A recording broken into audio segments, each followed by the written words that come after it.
As heads of state and government ready themselves for a week of high-stakes diplomacy, a message from their host. A fundamental moment for them to come together and to be able to find mechanisms of dialogue, ways to start processes, allowing for crises to be effectively solved. We need leadership from the top. And this is the best moment in the world where we can have all leaders together and we can, if they want, provide leadership from the top to address the horrible crisis we face in so many places of the world because of conflict, but also to address some of the crucial problems related to sustainable development, climate change, artificial intelligence, and others that will be in the center of the debates during this summit.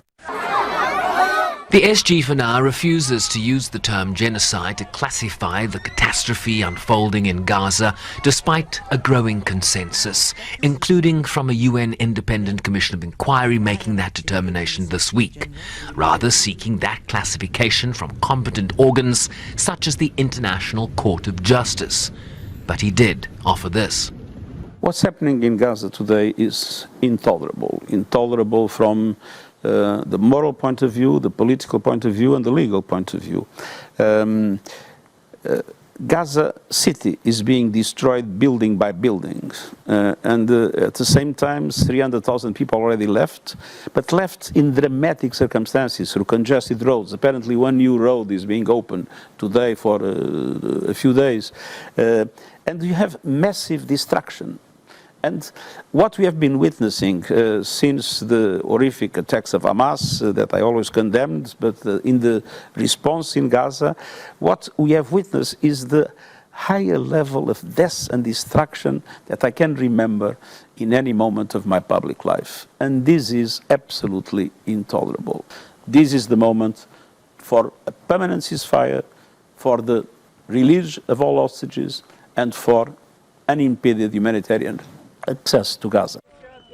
A two-state solution conference is also planned on the margins of next week's UNGA, where a number of countries are expected to formally recognize the state of Palestine, despite opposition from Israel and the United States.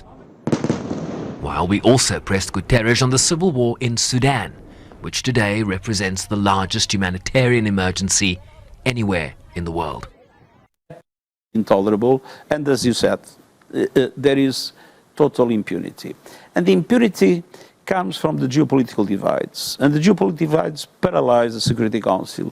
And so all these actors that you see in Sudan, as in Libya or in the DRC or wherever, they all feel that they can do whatever they want because nothing will happen to them.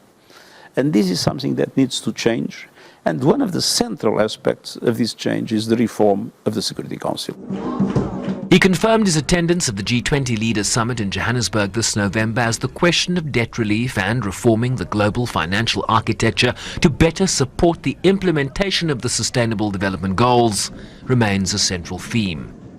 There are a number of things that need immediate responses. Debt relief is one. The cost of capital, the reduction of the cost of capital, because, I mean, African countries pay interest rates that are much higher than European countries, even European countries that have a worse economic situation from the point of view of their deficits than some African countries.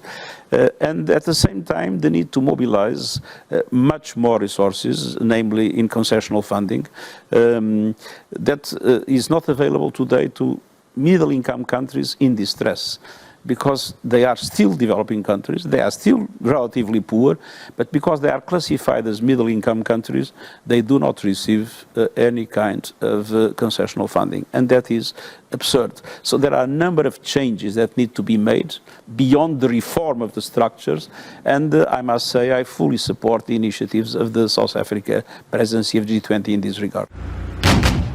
In a world dominated by geopolitical divides and turbulent waters, the question remains whether international cooperation and multilateralism can withstand these multiple stress tests.